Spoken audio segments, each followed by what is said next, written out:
And today I'm going to be showing you my season-long fantasy team that I drafted just not too long ago. I wanted to live stream it, but unfortunately I was up in my room, and for those of you that don't know, I can only live stream if I'm downstairs in the living room, because that's the only place that I can like actually plug into the wall and have a good enough connection. Anyways, so this is a 10-man league, and I had the 6th pick. And with that 6th pick, Julio Jones went 5th overall. I was so mad because I wanted Julio, but I did not get him, so I got LeSean McCoy of the Buffalo Bills. Let's see here. Last year he had a pretty damn solid season. He had a 33-point outing there. Right there, look at that. 29, 26, 22, 31, 25. Definitely the best player on their offense. They rely on him pretty heavily.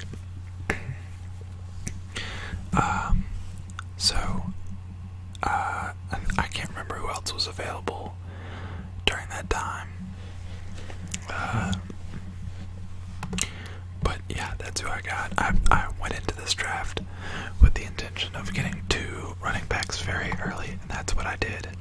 Because in the 2nd round, I got DeMarco Murray of the Tennessee Titans. And as you can see, wow, look at that. Only got single-digit points twice all season. And this is a PPR league, meaning you get half a point for every catch they get, which DeMarco Murray is kind of a receiving back as well as LeSean McCoy. And then I believe in the 3rd round I got number 88, Dez Bryant, and I was kind of unsure about this pick. I mean, it's Dez Bryant, guys. I know he hasn't done too well. Actually these numbers are a lot better than I thought they were going to be. Him and Dak Prescott, they probably have built a little bit of chemistry, a little bit more chemistry this past season, or this off season. And that's what I'm banking on here, guys. He was hurt for a few weeks last year, combined with a rookie quarterback that you have no chemistry with. That'll happen. That will happen. You won't. Thank God Ezekiel Elliott's a monster. Oh, that was another thing. Ezekiel Elliott's out for 6 games, so they might have to rely on the pass game a little bit more. So Dez Bryant, I thought, was a great pick. And then 4th pick, I wanted to grab a tight end before all the elite tight ends were gone. So I grabbed Jordan Reed of the Washington Redskins. And he is one of the few tight ends that is actually worth a grab. Actually they're all worth a grab, but only a select few are considered elite. And I'd say that Jordan Reed is definitely one of them. Look at last season, he had one 30-point outing against Dallas, 2 touchdowns. He had 2 touchdowns against Cleveland. So yeah, Jordan Reed in the 4th round, and then in the 5th round, Devontae Adams of the Green Bay Packers. He had a really good season last year.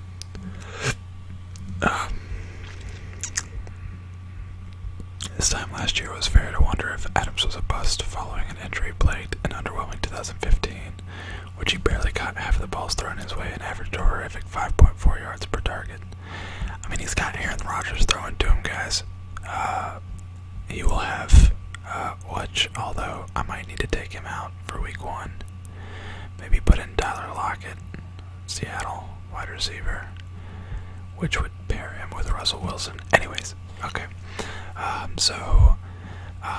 And then here's where things got a little hairy, guys. I started to panic. In the 6th round, I didn't know what I wanted, so I decided I was going to draft a quarterback. Actually, no. I think I needed another wide receiver, and I got Devontae Parker because I ran out of time. I straight up ran out of time. I mean, they don't have a quarterback this year. Ryan Tannehill tore his ACL, which they signed.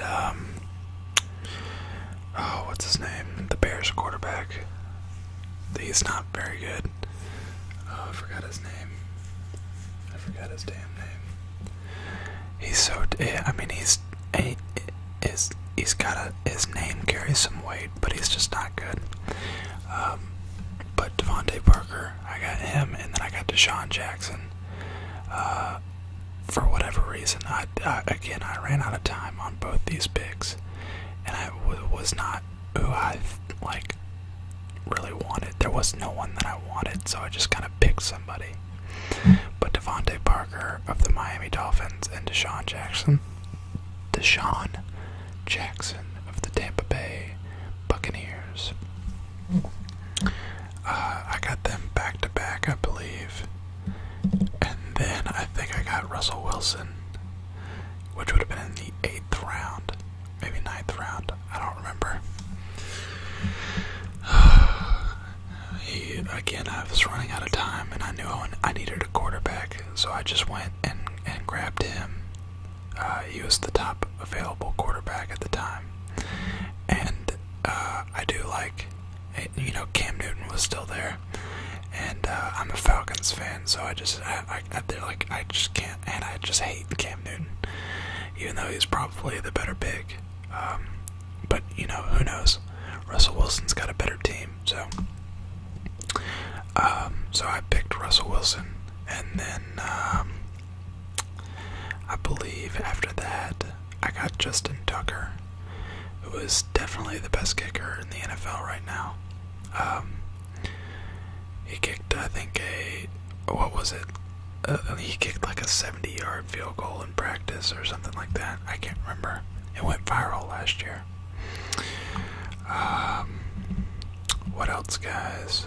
Okay, so then I think I started drafting my backups, and I got CJ Anderson. I have a pretty stacked running back core. CJ Anderson for Denver. Denver's got a decent offensive line. They don't really have a quarterback. They just re-signed Brock Osweiler as their backup. I forget their starter's name. There's the starting quarterback's name. I forget his name.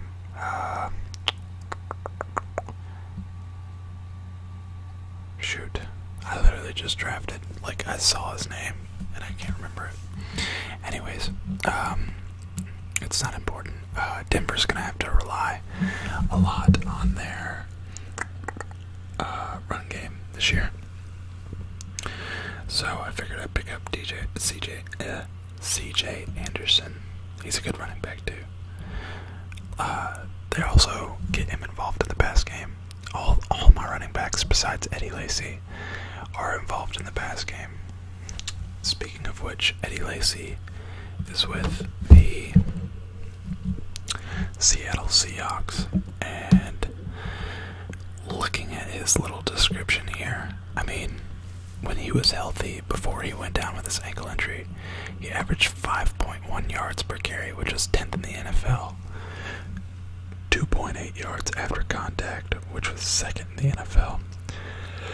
And he forced one missed tackle for every .27 carries. So basically 1 out of every 4 carries he was breaking a tackle. He's averaged at least 4.1 yards per carry during each of his 4 seasons. And now he's playing for the Seahawks. So, I mean, that's just, he's going to be the starting running back for them. He's going to be the primary running back, along with, the red zone. If they're ever on, the 5-yard line, 1st and 5, 1st and goal on the 5-yard line, they're giving it to Eddie Lacy at least once. And then I realized that I didn't have a backup tight end yet. I don't have a backup defense or a backup kicker, but that's okay. I have a plan for that. But my backup tight end is Jack Doyle, who is going to be pretty solid this year if Andrew Luck can stay healthy. If not, then Jack Doyle might not be as useful, but I was ready to take a gamble on that. I think towards the end of the season last year, he was putting up solid numbers for a tight end that I got in like the 3rd to last round. 4th to last, actually. Next up, I got Marvin Jones Jr., who is Detroit Lions' number 2 wide receiver, which the Detroit Lions have no running back. They have hardly any running game. They have Matthew Stafford throwing the ball. Sorry about my computer getting loud, by the way. I'm gonna try and scoot this back away from the microphone. They have Matthew Stafford throwing, launching it, and he's got a pretty good arm. I don't think he's really over the top good, but he's a decent quarterback, and I don't like getting receivers that don't have decent quarterbacks. And then I got Tyler Lockett, who I forget what wide receiver it is for the I forget the name. Jermaine Curse. Yeah, I think it's Jermaine Curse. He got traded away from the Seahawks, so someone's got to step up and fill that spot, kinda. And Paul Richardson is their other wide receiver. I don't know where he was. I think Paul Richardson is their actual second receiver, but Tyler Lockett should get a decent amount of run. And then with my last pick, I realized I didn't have a backup quarterback, and I definitely needed one of those. So I got Carson Wentz. And Carson Wentz, he was decent his rookie year. I'm assuming that he's just going to grow a little bit, and just be overall a little bit better. They added a little bit of depth to their wide receiver core, and they have, Alshon Jeffrey and Torrey Smith, as well as Jordan Matthews and Zach Ertz. That's a pretty nasty receiving core. So he should be able to. Alshon Jeffrey and Torrey Smith are kind of old, but those are 4 decent targets. So I went ahead and picked up Carson Wentz, and that is my 2017-2018 fantasy draft, season-long fantasy team. Let's see here, projections. So, as you can see, LaShawn McCoy. Sorry, I just realized I probably just broke. Oh man, I've been listening to my videos lately, and I've been super breathy, and I need to cut down on it. I need to get a windsock to put on my microphone so that it cuts down on all the the air blown into it. Shady is projected 265.6. I call him Shady. That's his nickname. Not just me calls him Shady. A bunch of people call him Shady. Let's see here. Let's move this around because I don't know if I want to have Devontae Adams week 1 against the Seahawks. I don't know. I mean, I'd like to think that Aaron Rodgers will just overpower and just pick apart the Seahawks defense. I don't want Marvin Jones against Arizona. That's basically the exact same move. It's basically, do I want to take a chance on Tyler Lockett, which I probably won't. So I'll probably just have to bite the bullet and play Devontae Adams. Hopefully Jack Doyle does really good this year and I can play him at the flex. That'd be solid. Even though Denver, CJ Anderson, that's a pretty damn good flex. Vikings play New Orleans week 1. I might want to drop somebody so I can grab him. Maybe Carson Wentz. I don't know. There's no need for me to have Carson Wentz until I need him. Who knows? I don't know what I'll do. We'll see. But yeah, guys. Sorry I couldn't live stream this.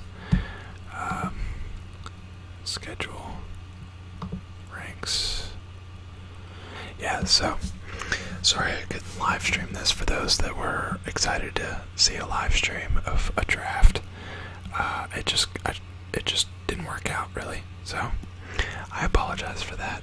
But this has been a long requested video. I may do a couple of FanDuel videos for those of you that are into FanDuel, DraftKings, Daily Fantasy Sports, that type of thing. I might do like a video explaining who my picks are for that week, and or maybe before the fact or after the fact. I don't know. We'll see.